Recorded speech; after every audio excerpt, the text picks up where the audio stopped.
Balikin lagi mukanya, lanjutin lagi ngopinya. Pas lagi lanjutin ngopinya, ternyata bener itu ada yang keluar lagi dari semak itu, tapi pas disenterin itu nggak ada.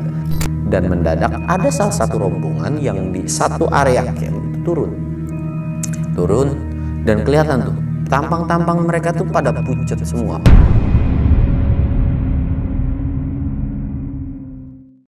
Assalamualaikum warahmatullahi wabarakatuh. Balik lagi di channel Samsul Mister Horror.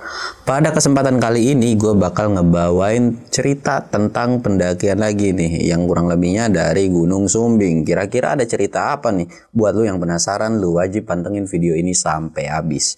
Dan buat lu yang mau support channel gue, jangan lupa like, comment, subscribe, dan share video gue ke banyak orang. Dan buat lu yang mau ikutan open trip atau pengen private trip juga ke gunung gitu, lu bisa wajib kunjungi ke Instagram gue, yaitu samsul.1010. Dan gak usah banyak bacot lagi, kita mulai ke segmen dongeng horor. Dongeng horor dimulai.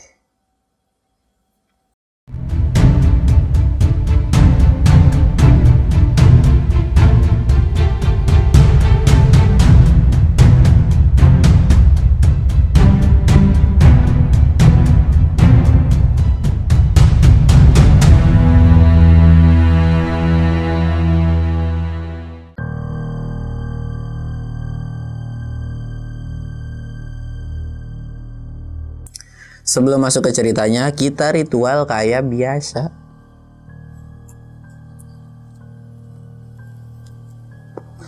Jangan lupa ngopi biar nggak panik.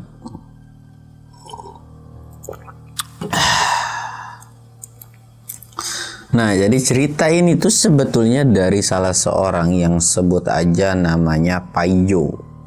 Paijo ini tuh mau melakukan solo hiking ke Gunung Sumbing. Jadi awal-awalnya tuh dia kan izin sama orang tuanya tuh lagi beres-beres alat gitu kan. Ditanya nih sama ibunya, mau kemana Jo? Gitu kan. Ah, mau naik gunung nih bu, gabut. Dia bilang gitu kan, sekalian mumpung lagi libur soal kerjaan. Oh, ya udah hati-hati, memang mau ke gunung mana? Mau ke Sumbing aja sih yang dekat gitu. Karena memang dari rumah Paijo ini ke Sumbing itu mungkin bisa ditempuh sekitaran 3 jam lah ya. Ya udah, kata ibunya tuh hati-hati, cuman karena cuaca lagi kurang bagus, jangan pernah memaksakan kalau memang tidak bisa ke puncak gitu kan. Ya bu, kalau memang nggak ini juga paling di area camp doang. Kalau memang mager juga bisa aja nanti nggak ke gunung, kata si Paijo nih. Paling bisa belok atau muter ke area-area camp atau camper lah gitu kan istilahnya. Oh ya udah gitu kan, akhirnya ya Paijo ini prepare alat-alat dan lain-lain gitu kan. Dan pas setelah prepare ini tuh ya udah tuh Paijo ini mutusin buat berangkat hari apa gitu kan. Setelah dia pun belanja logistik dan lain-lain, setelah hari H keberangkatan, Paijo ini berangkat. Paijo itu berangkat sekitaran jam 4 sore. Jam 4 sore dan sampai sana pun ya kurang lebihnya jam 6 jam 7-an gitu kan. Dan udah sampai sana ya udah Paijo pun istirahat gitu kan, istirahat. Dan pada saat itu pendakian lumayan dibilang rame, enggak lah, mungkin ada sekitaran 5 atau 6 kelompok gitulah. Nah dari situ Paijo karena memang punya temen gitu kan, akhirnya dia main dulu nih ke temennya gitu kan. Ya siapa tahu temennya tuh pengen ikut gitu kan. Cuman pas Paijo udah main tuh ternyata temennya tuh nggak bisa gitu kan, ada halangan dan lain-lain. Cuman si temennya bilang kalau memang bisa nanti diusahakan dia bakalan nyusul, kata temennya tuh. Oh ya udah deh gitu kan. Nah ngobrol dan udah mulai larut kan, Pai juga ya udah deh gue balik ke base camp ya, gue mesti istirahat, dia bilang gitu. Temennya tuh sempet nyaranin, udah lu tidur di sini aja, ngapain di base camp? Ah nggak enak lah, mendingan di sono aja. Akhirnya Pai pulang tuh ke base camp, balik ke base camp. Dan sampai di base camp ya ternyata di situ beberapa orang memang belum belum pada tidur gitu kan, ada yang ngobrol ada yang lain. Ya udah Pai tuh masang headset karena memang agak berisik gitu kan, dia tidur tuh. Singkatnya pagi pun tiba gitu kan. Nah pas udah pagi-pagi, tadinya Paijo tuh mau ngetrek sekitaran jam 7 atau jam 8-an. Berhubung mager, akhirnya dia mutusin lah buat trekking ya sekitaran jam 10-an lah. Karena memang beberapa pendaki pun ada yang nge-trekking jam segitu gitu. Nah sekitaran jam 10 akhirnya Paijo berangkat nih. Paijo berangkat sampailah, singkatnya itu sampai pos 1. Pos 1 itu sekitaran jam 12. Nah, sampai di pos 1 ini ketemulah dengan salah satu kelompok yang bertotalan 5 orang, terdiri dari 2 orang cewek, 3 orang cowok. Dari situ sempet si dua cewek ini tuh nyapa gitu kan, sini mas nih ada cemilan makan gitu kan. Ditanya juga tuh Pak Ijo, naik Solo nih bang, gini kan, ya namanya basa-basi pendaki gitu kan. Dari situ ya Pak Ijo mah senang-senang aja ya, bukan tipikal orang yang malu-malu kucing gitu, ditawarin makanan ya diambil aja. Karena Pak Ijo naik ke Sumbing itu atau naik gunung itu biasanya dia bawa makanan yang memang ya udah salah kadarnya, mie lah paling, nasi terus sama sarden kayak gitu-gitu doang gitu kan. Nah dari situ makan dan ngobrol-ngobrol gitu, si cewek ini bilang ya udah gabung ke tim kita aja atau bareng-bareng aja. Cuman Pak Ijo udah nanti aja, gampang, nanti juga ketemu kok, saya pengen santai, toh juga saya bakalan jadi sweeper gitu kan, kata si Pak Ijo itu. Udah tenang, saya ada di belakang kok gitu kan. Ya udah tuh dari situ nggak ada obrolan lagi dan berangkatlah. Setelah makan ada yang sholat juga gitu kan, sekitaran jam 1 mereka berangkat dan sampailah di pos 2 dan pos 3. Sampai di pos 3 atau di area camp. Nah sampai di area camp ini mereka sampai sekitaran jam 4 atau jam 5-an. Mungkin agak ngaret, tapi ya memang jalannya tuh kata Pak Ijo tuh memang santai, dan tim depan pun agak santai, dan area spot tenda pun memang agak luas gitu kan. Nah di area camp pertama ini tadinya Pak Ijo mau nerusin ke area camp berikutnya, yaitu ke Sunrise Camp gitu kan. Cuman dipikir-pikir lanjutin apa enggak ya, dan ngelihat cuaca itu masih cerah kan, sedangkan kalau mau ke Sunrise Camp itu bisa kena maghrib atau bisa kemalaman gitu kan. Lagi mikir kayak gitu sambil ngopi nih Pak Ijo itu diteriakin lah sama si 2 cewek ini, mas kenapa belum buka tenda juga, memang mau kemana gitu kan. Nggak tahu, lagi bingung nih antara mau lanjut di atas apa mau ngecamp di sini. Si cewek 2 ini tuh kayak bilang udah di sini aja ngecamp bareng-bareng kita gitu, kita makanan banyak, daripada mau bazir mendingan nanti makannya kan bisa sharing gitu kan. Nggak tahu nih Pak Ijo tuh ada angin apa, kedua cewek ini tiba-tiba baik gitu ya. Walaupun Pak Ijo ini mungkin punya paras atau muka yang lumayan cukup ganteng lah gitu kan. Ya mungkin si ceweknya ini seneng atau suka gitu kan. Dan dari situ pun, oh ya nanti lihat nanti aja deh, dia bilang gitu kan si Pak Ijo tuh. Nah dari situ Pak Ijo masih ngopi nih, masih ngelamun. Bahkan udah beberapa kali dipanggil sama si cewek itu, kurang lebih udah setengah jam gitu kan. Tapi Pak Ijo masih diem aja duduk gitu kan. Iya gampang. Dan dari situ akhirnya Pak Ijo jalan nih. Udah kayaknya saya mau di atas aja sampai ketemu besok pas summit, dia bilang kan gitu Pak Ijo tuh. Akhirnya Pak Ijo jalan. Dan singkatnya memang pada saat awal-awal itu memang tidak ada kejadian apapun. Jadi sampailah di area camp atau di Sunrise Camp, memang di situ tuh view-nya bagus gitu kan. Pokoknya bagus banget lah. Tapi kalau kebagian angin kata Pak Ijo tuh jangan sekali-sekali ngecamp di situ. Pokoknya anginnya kencang banget dan suhu di situ pun lumayan cukup dingin gitu kan. Nah sampai di area camp itu ya udah Pak Ijo tuh kurang lebih sampai sekitaran jam 7 malam lah. Dia pun ngedirin tenda dan dia pun masak cuman sebatas masak mie doang gitu. Dan dia masak nasi tapi rencananya tuh buat besok gitu kan. Dia masak mie dan dia pun duduk tuh di luar. Duduk di luar, dia ngeliatin pemandangan, angin sepoi-sepoi gitu kan. Nah lagi duduk asik kayak gitu, memang di situ tuh ada beberapa tenda gitu kan. Dilihat dari bawah itu ada orang keluar dari semak-semak. Pak Ijo tuh mikir tuh kayak paling orang pipis atau buang air besar gitu kan. Udah biarin aja lah. Sambil ngeliat lagi nih, dia ambil nyantai, ambil ngopi gitu kan. Tapi makin kesini kok yang keluar dari semak itu bukan 1-2 kali, tapi ada beberapa kali. Dan anehnya nggak ada yang orang lewat. Kalau orang mau pup atau pipis kan harusnya jalan dulu ke bawah baru naik ke atas, sedangkan ini dari atas aja keluarnya gitu. Pak Ijo penasaran dong, disenterin nih, set, kok nggak ada. Bahkan Pak Ijo tuh sengaja disenterin gitu kan, tapi kok nggak ada ya, kemana gitu kan, kemana kok nggak ada gitu. Nah udah dari kejadian kayak gitu, Pak Ijo ya udahlah malingin lagi mukanya, lanjutin lagi ngopinya. Pas lagi lanjutin ngopinya, ternyata bener itu ada yang keluar lagi dari semak itu, tapi pas disenterin itu nggak ada. Dan itu tuh udah sekitaran jam 9 atau jam 10. Bahkan beberapa pendaki atau semua pendaki di situ tuh udah kayak tidur kayaknya, karena mungkin mereka mau pada summit sekitaran jam 8 atau mau summit subuh gitu kan. Dan itu nggak ada gitu kan. Kayak gitu, kayak siapa ya? karena memang Pak Ijo ini bukan tipikal pendaki penakut, jadi ya udah cuek aja, nggak ada tuh namanya rasa merinding, takut, bodo amat gitu kan kata si Pak Ijo tuh. Dia lanjut lagi ngopi. Jadi posisi tangan Pak Ijo kan ngopi, tapi kondisinya ke belakang nih, tangan yang ini tuh ke belakang gitu. Nah jadi pas lagi ke belakang kayak gitu, tangannya tuh kayak ada yang ngejailin, gimana sih, kayak ngejailin temen, dek digituin. Pak Ijo nengok kan, siapa tuh? Dan ternyata nggak ada sosoknya. Pak Ijo tuh sempat kesel kan, siapa sih bisa-bisanya ngejailin gue gitu kan. Udah kagak usah ngejailin, masing-masing aja dah, di sini gue mau nikmatin alam, lu kalau mau lewat-lewat ya udah, masa bodoh, yang penting gak usah jahil gitu kata Pak Ijo tuh. Nah dari situ setelah Pak Ijo ngomong kayak gitu, mendadak ada suara ketawa cekikikan. Ya seperti yang lu tahu, suara cekikikan itu adalah suara kuntilanak gitu. Suara cekikikan, dan gak lama ada suara ketawa lagi, tapi bukan cekikikan, tapi suaranya tuh kayak ngegema, dan itu kenceng banget gitu. Pak Ijo tuh sempat, nah untuk suara yang ketawa ini Pak Ijo sempat agak takut, bukan takut yang takut berlebihan ya, tapi kayak aduh apaan nih. Nah akhirnya Pak Ijo pun karena agak-agak minder nih, akhirnya dia masuk gitu kan. Gue masuk kali ya. Masuklah Pak Ijo, dan pas masuk pun dia ngerebah nih, tapi dengan kondisi pintu tenda dia itu nggak ditutup. Dia tiduran begini sambil ngeliat keluar kan, dan nggak lama ada siluet yang ngelewat.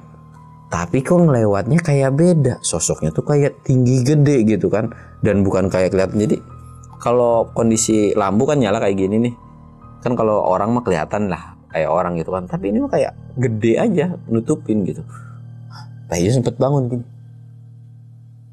dan bahkan di samping nyadarin, apaan tuh ya, dia tiduran lagi. 2 kali ada lewat kayak gitu, cuek lagi. 3 kali nggak ada juga. Yang keempat kali baru ngeliat sosok itu. Ternyata yang dia lihat adalah sosok kaki yang nggak tahu badannya di mana, bahkan kepalanya pun nggak kelihatan gitu. Sampai disenterin, astagfirullahaladzim, apa nih? Buru-buru tuh Pak Ijo langsung nutup sleting tendanya, dan dia tidur baca doa. Dan dari situ pun memang tidak ada kejadian apa-apa. Singkatnya, karena memang udah larut dan dia pun tidur agak mungkin sebentar lah, gara-gara dia tuh kebangun sekitaran jam 4, hampir mau mendekati subuh, dia kebangun gara-gara ada badai, dan itu kenceng banget. Tendanya pun sampai nyium mukanya gitu kan, tendanya, badainya tuh kenceng banget. Ya di situ Pak Ijo tuh cuma bisa diem doang kan, dan dia pun cuma bisa ya udah, paling gua nggak diizinin buat muncak gitu kan.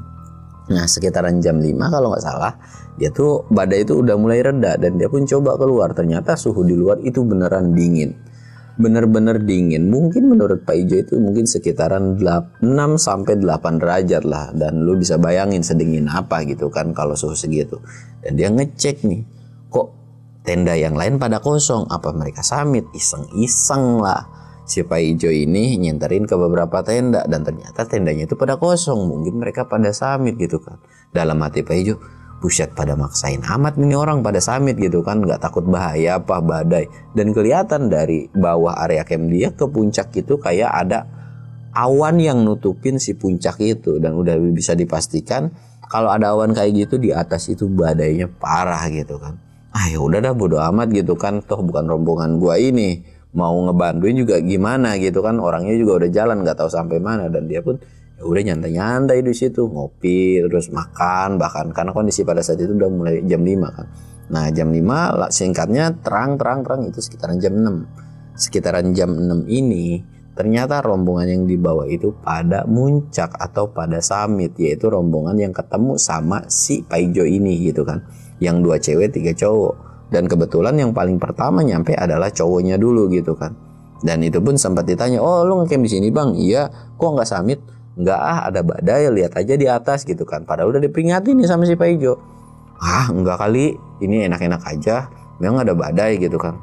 Benar, subuh-subuh sekitar jam 4 di sini badai. Dan si rombongannya itu sempat heran, kok di saya nggak ada ya? Maksudnya di bawah itu nggak ada, kok nggak ada badai katanya. Wah masa sih? Beneran nggak ada badai? Oh ya mungkin beda kali gitu kan, tapi kalau di atas itu udah pasti badai, lihat aja. Mungkin beda-beda kali gitu kan. Tapi ya Pak Ijo tuh sebenarnya sempat ngelarang gitu kan, udah mendingan dibatalin aja karena anginnya tuh kencang. Karena sekitaran jam 6 itu anginnya memang nggak terlalu parah banget badainya, tapi anginnya kencang gitu, kayak mau badai gede banget gitu. Dan rombongan si dua cewek ini tiba-tiba datang tuh, nyampe gitu kan, dan nyapa juga gitu. Oh mas, ngecampnya di sini ya gitu. Paijo bilang iya, mau pada puncak. Ya udah hati-hati aja, hati-hati dengan badai gitu kan si Paijo tuh. Iya ya udah mendingan ayo muncak gitu kan. Cuman Paijo lagi-lagi nggak mau orang badai gitu kan, mau ngapain, ya udah mendingan nikmatin aja di sini gitu. Nah setelah dari situ mereka berlima ini berangkat nih. Paijo mah tetap aja di area camp, ngapain kayak dia mah cuman ngopi terus nyantai gitu kan, foto-foto dan lain-lain gitu kan. Singkat cerita, sekitaran jam 1 itu Paijo itu mau beres-beres. Jadi udah siap-siap, gue mau turun kali ya, udah jam 1 ini gitu kan, udah kenyang, udah tidur lagi gitu kan, mau beres-beres. Dan mendadak ada salah satu rombongan yang di satu area camp itu turun dan kelihatan tuh tampang-tampang mereka tuh pada pucet semua. Pucet kayaknya sih, ya mungkin karena kena badai kali ya. Dari situ nggak ngomong nih. Dan si orang itu tiba-tiba nyamperin, mas mau kemana? Mau turun? Ya udah nanti kalau misalkan mau turun tolongin yang rombongan atas, karena rombongan atas itu kejebak badai lah. Mas kok bisa turun gitu kan? Ya karena saya buru-buru, dan lagian juga saya ini maksa gitu, dan saya tidak bisa nge-backup rombongan lain karena saya pun punya rombongan gitu. Dan kalau bisa mas mau turun duluan, tolong sampein ke pihak base camp kalau di atas tuh ada yang cedera juga gitu kan. Wah yang bener ditanya tuh sama si ini tuh si Paijo tuh, emang mereka udah sampai mana? Mereka tuh kayaknya udah mau turun juga, tapi mereka kejebak di puncak gitu kan. Aduh, bingung kan. Dari situ ya udah tuh si Paijo ini siap-siap buru-buru mau beres-beres dan turun laporan buat ke base camp gitu kan.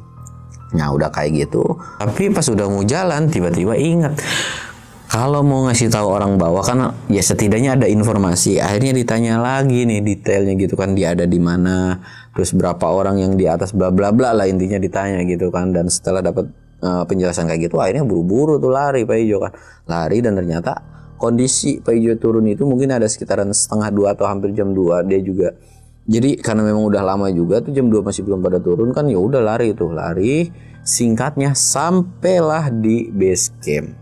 Sampai di base camp itu kurang lebih jam 5-an, jam 5 atau setengah 6. Langsung laporan ke pengurus base camp gitu. Laporan itu tentang ada beberapa pendaki yang kejebak di puncak, dan itu dapat laporan yang orang pergi ke puncak gitu, dikasih tahu bla bla bla blanya. Dan pihak base camp pun langsung cepet tanggap gitu kan. Dan dari situ pun lagi santai si Paijo tuh, karena memang dia juga tidak mau naik gitu kan. Tapi nggak tahu kenapa Paijo tuh kayak greget pengen ikut juga gitu. Dan karena memang dengan si pengurus base camp ini agak kenal, atau ya kenal lah gitu kan, dia nawarin nih, ya udah saya ikutan bantu boleh nggak gitu kan, emang kamu nggak capek? Dia bilang iya enggak sih, orang kagak summit, orang cuman makan-makan doang gitu doang. Ya udah kalau mau ikut ayo berangkat tuh. Kurang lebih pada saat itu yang ikutan ke atas atau evakuasi itu sekitaran 6 atau 7 orang tuh, termasuk sama si Paijo itu ya. Berangkat, dan singkatnya sampailah di pos 3. Nah di pos 3 ini mereka ketemu dengan pendaki yang satu area camp dengan Paijo. Dari situ ngobrol nih ini Pak, saya dapat laporan dari orang ini gitu kan, kata si Paijo tuh. Nah ditanya lagi si orang ini, gimana orang di sana udah turun belum? Terakhir saya turun sih mereka belum pada turun Pak, saya juga nggak tahu. Dan yang paling parahnya adalah mereka tuh kayaknya kena gelap di sana dan nggak tahu apa yang terjadi. Dan terakhir mereka ngedengar suara teriakan minta tolong, kata si rombongan ini tuh. Tapi suaranya tuh samar-samar kayak ke bawah angin, dan di atas pun itu badainya parah banget, kata si rombongan ini tuh. Nggak tahu tiba-tiba tadi pas Mas Paijo ini turun itu tuh badai, bahkan saya pun sampai ngaret gara-gara nungguin badai itu gitu kan, mau bongkar-bongkar. Oh gitu ya. Ya udah tuh dari situ pihak base camp sama si Paijo ini lanjut lagi gitu kan, singkatnya sampailah di area camp. Dan ternyata benar sebenarnya sebelum ngecek ke area camp yang Bekasi Paijo ini, dia ngecek bahwa ada tenda gitu kan. Ternyata orangnya belum ada gitu, dan udah diteriakin nggak ada gitu, dan kemungkinan itu masih kejebak di atas gitu. Berangkat sampai area camp yang si Paijo itu sekitaran jam 9 atau jam 10 malam gitu kan. Karena memang beberapa si penjaga ini atau si orang base camp ini bawa tenda 2 piece kalau nggak salah, mereka tuh ngedirin tenda dan rembukan dulu. Karena kenapa? kondisi pada saat itu benar-benar dingin banget, bahkan lebih dingin dari malam sebelumnya gitu kan. Bahkan Pak Ijo pun gak sanggup gitu, dan dia udah kedinginan aja gitu kan. Dan dari situ beberapa orang tuh kayak rundingan, nih gimana. Ya udah, berhubung anginnya belum kencang, kita coba tarik dulu. Kalau memang nanti badai ya kita turun, ya kemungkinan kita nunggu hampir reda lah gitu kan. Cuman pada saat itu Pak Ijo disuruh nunggu di tenda aja gitu kan. Dan itu pun dibekali satu hati, takutnya tiba-tiba ada orang gitu kan bisa ini. Ya udah Pak, saya tunggu di sini, karena Pak Ijo pun udah nggak kuat buat nahan dinginnya gitu kan. Berangkat yang lain, dan pada saat itu Pak Ijo tuh sekitaran di situ tuh 2 orang lah, ada salah satu orang itu yang nungguin juga, dan yang naik itu 5 orang gitu kan berangkat, dan Pak Ijo diem di tenda, dan alhamdulillah gitu kan anget gitu, dan sempat nyalain kompor, ngopi juga di situ, dan itu bener-bener suhunya dingin banget. Sekitaran setengah jam di tenda, dan orang-orang pun udah pada naik. Pak Ijo nih coba beraniin keluar karena anginnya tuh udah kayak reda begitu kan. Wah, dan ngelihat ke atas, ternyata ada beberapa headlamp yang lagi trekking ke atas gitu. Mungkin itu mereka-mereka yang tadi mau evakuasi gitu kan, disenterin. Dan pas lagi ngelihat ke atas, mendadak itu ada suara teriakan minta tolong, tapi bener-beneran samar-samar kayak sayup-sayup gitu kan. Tolong, itu tuh sayup banget, kayak kebawa dengan angin gitu kan. Nah udah dari kayak gitu, akhirnya ditanya nih satu orang yang di dalam, bang lu denger nggak, coba deh keluar. Tarik kan keluar, suara minta tolong itu ada tapi ke bawah angin gitu kan. Pertama si abang-abangan ini tuh nggak dengar, tapi lama kelamaan kok iya ya kayak dengar suara orang minta tolong gitu kan. Di mana ya? Tapi sumber suaranya itu bukan dari arah puncak depan, tapi kayak bagian melipir ke kiri gitu kan. Nah udah dari kayak gitu, udah kita diem aja gitu kan. Jangan, nggak usah ngelakuin hal aneh-aneh gitu, tunggu. Nah udah nunggu kayak gitu sekitaran 1 jam, dan itu udah mulai memasuki sekitar hampir jam 12-an. Gak lama ada suara langkah kaki, dan itu tuh 1 orang, dan bener aja 1 orang itu adalah salah satu pendaki yang kejebak badai di atas. Dan itu kondisinya udah nangis, dan bahkan bagian badannya itu luka-luka gitu, kayak baret, kayak abis jatuh lah intinya gitu kan. Ditanya kan, mana yang lainnya, mana yang 4 orang gitu. Gak tahu bang. Dan gak lama si orang ini tuh mendadak langsung pingsan. Mungkin capek, mungkin ada sesuatu kejadian yang dia bikin trauma gitu kan, dia langsung cek. Dan udah kayak gitu dimasukin lah ke tenda gitu kan, dan buru-buru disiumin, atau maksudnya biar cepet sadar gitu kan, jadi biar bisa ditanya-tanya lagi. Dan gak lama lagi masukin dalam itu, tiba-tiba ada suara orang minta tolong lagi, tolong. Dan itu lagi-lagi 1 cowok lagi, dan 1 cowok itu langsung bilang, bang tolongin temen gua, pokoknya kalau lu lurus terus itu ketemu sama temen gua, dia udah nggak bisa jalan, dia udah kesel, dia udah nenain, dia udah nangis, gua nggak tahu, gua takutnya mati temen gua gitu kan. Nah udah dari kayak gitu bingung kan, dan dari situ karena memang situ ada Pak Ijo dan salah satu ini, akhirnya bang gimana ini, yang di atas pun belum turun nih. Dan dari situ ya udah, lu jagain di sini, gua yang nyusulin orang di sana. Tapi Pak Ijo nggak mau, bang gimana gua aja deh yang nyusulin ya, gue nggak terlalu hidup nih ngadepin orang-orang kayak begini, maksudnya orang hipo gini-gini, takut gue, apalagi kelihatannya kayak gini, mendingan gue nyusulin di atas deh, dia bilang. Gue juga nyusulin jalan sekitaran 10 menit, kalau memang 10 menit nggak ketemu gue bakalan balik lagi. Ya udah, yang penting lu jangan terlalu maksain ya, kalau memang jurang atau apapun lu jangan maksain, kata si abang-abangan itu kan.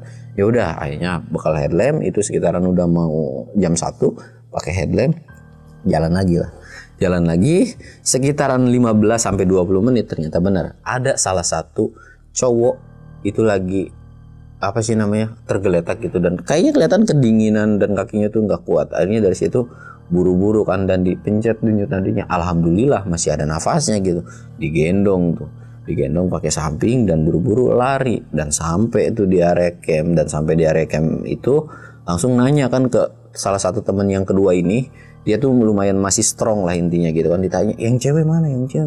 Gua kagak tahu bang, setahu gua si cewek itu tuh kalau nggak salah belakangan. Dari situ Pak Ijo agak kesel dong, kenapa lo cewek tiba-tiba ditaruh di rombongan belakang gini-gini.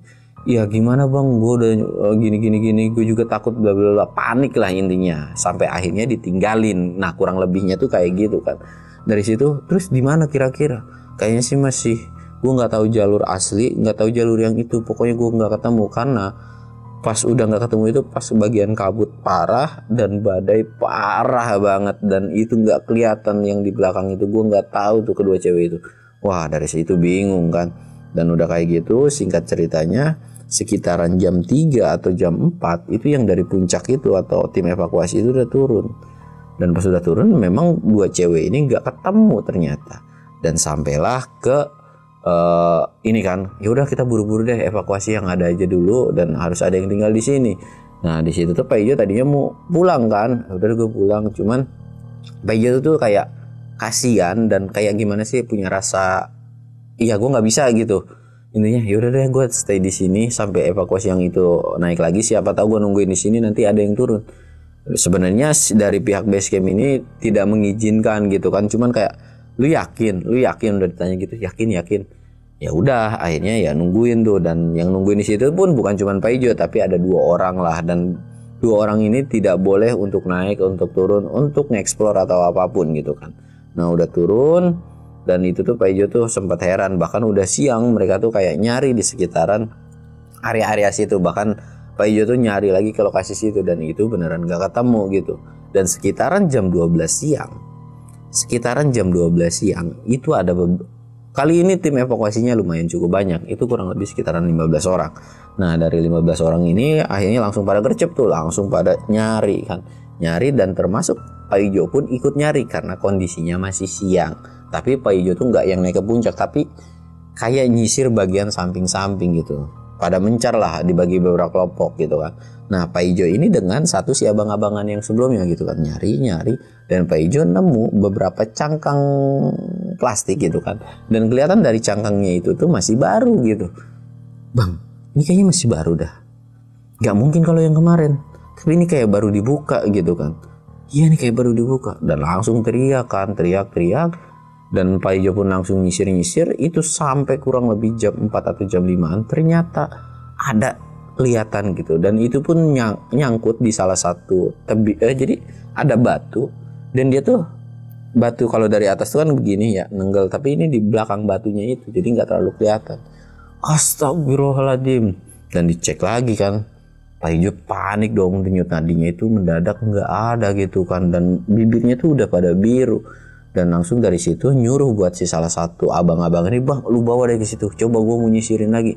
Ya udah dibawa kan satu orang itu, dan disisirin lagi, dan ternyata bener itu udah mulai memasuki jam 5 itu ketemu. Dan si satu orang ini bisa dibilang si cewek satu ini tuh lagi sama posisinya, tapi ada yang nungguin sosok nggak tahu apaan. Jadi kayak lagi ngerebah begini kan, tapi ada yang jongkok tuh. Pertama tuh si Pak Ijo tuh jalan nyamperin dan kayak mau ngeberaniin diri, tapi kok makin lama makin dekat bulu kunduknya tuh kayak merinding gitu. Kok aneh gitu kan. Diem nih sekitar jarak beberapa meter, diem, dan tiba-tiba sosok itu ngeliat ke Pak Ijo, dan itu masih sore, lu bayangin. Dan sosok yang dilihat sama Pak Ijo adalah sosok yang benar-benar nyeremin dan gak bisa digambarin dengan kata-kata. Pak Ijo pun sampai jatuh duduk, astagfirullahaladzim. Tapi Pak Ijo tahu bahwa di depan itu ada manusia gitu yang harus dia tolong. Dari situ Pak Ijo langsung jalan dan ngomong bahkan ke makhluk itu, lu pergi gak, jangan sekali-sekali lu ngedeketin temen gua ini, dia pengen pulang, dia punya keluarga. Dan kelihatan menurut Pak Ijo tuh tangan si cewek ini tuh udah ditarik, bahkan digusur. Jadi udah kayak aduh. Dan akhirnya Pak Ijo pun langsung megang kakinya nih, dan diikutan digusur juga. Dan nggak tahu itu siapa yang nolongin. Di belakang itu tiba-tiba ada salah satu tim evakuasi yang bukan si abang-abangan ini ngikut narik juga.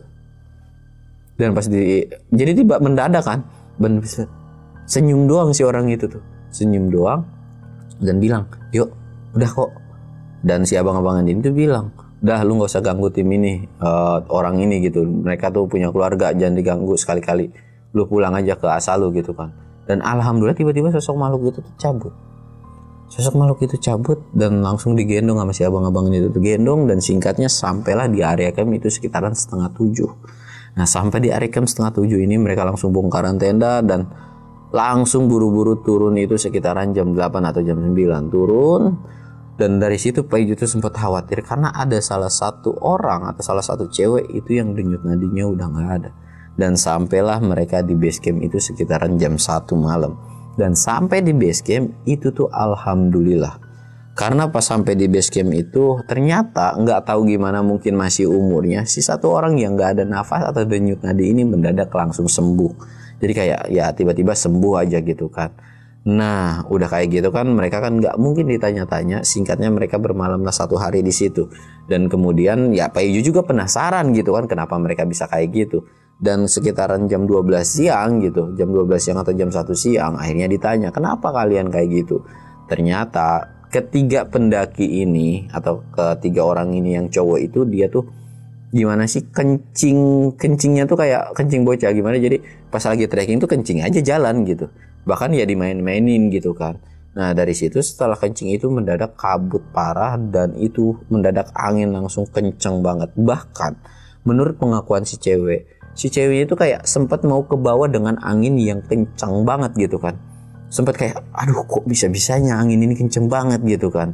Nah udah kayak gitu mereka tuh mau memaksakan diri untuk turun walaupun dengan badai kayak gitu. Tapi nggak tahu gimana tiba-tiba jarak pandang mereka itu benar-benar jauh. Sesuai Paijo yang diketahui bahwa si rombongan cewek ini pas mau summit pun mereka selalu barengan berdua. Nah dari pas megangan, pas sudah kabut gitu nggak bisa ngeliat, mereka berdua tuh pegangan dan teriak tungguin.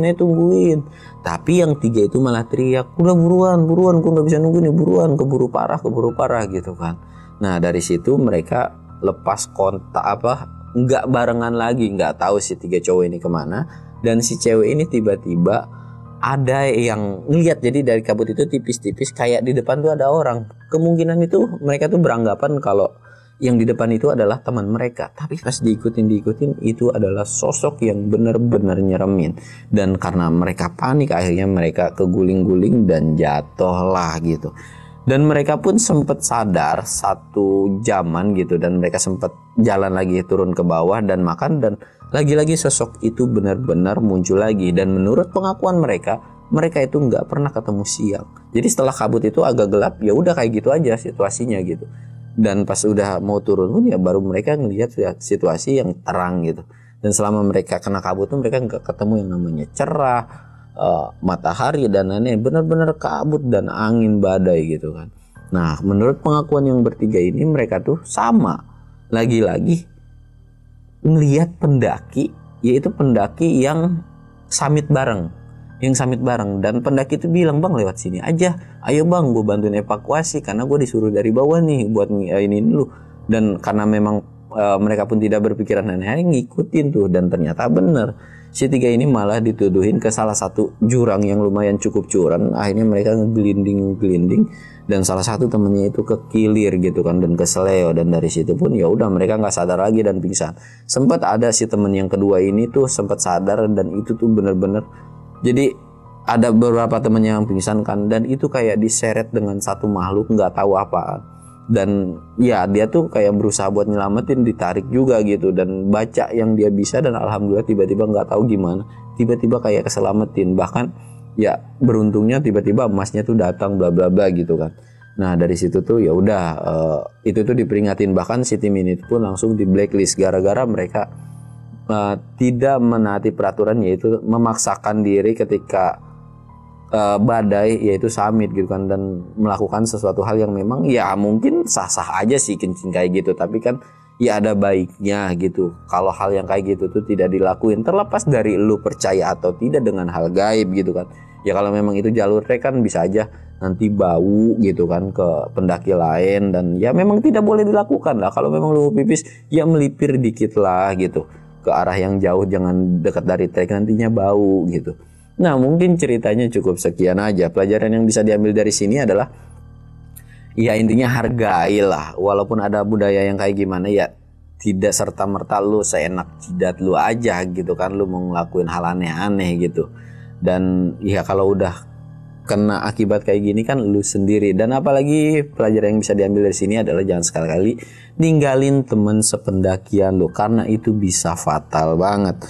Naik gunung itu menyenangkan, naik gunung itu zaman sekarang itu nggak serem, naik gunung zaman sekarang itu rame dan kemungkinan meninggal itu kecil banget sebetulnya menurut gua. Tapi kalau dengan persiapan dan kesiapan lu yang tidak yang tidak safety, ya meninggal itu bisa. Kalau lu selalu maksain ketika lu udah ke gunung mana, udah tahu badai nih, lu maksain muncak, ya itu akibat lu sendiri. Dan lagi, kalau misalnya lu bawa rombongan, ya karena kan kalau naik gunung itu kalau ada cewek apalagi cakep itu kan pemanis buat di tim lu. Tapi ya jangan sekali-kali lu ninggalin lah gitu. Ya lu naik bareng, turun pun bareng. Kalau bisa diprioritasin lah yang si cewek itu. Ya mungkin segitu aja, apapun yang positifnya silahkan lu ambil, yang negatif lu buang. Gua Samsul undur diri. Assalamualaikum warahmatullahi wabarakatuh.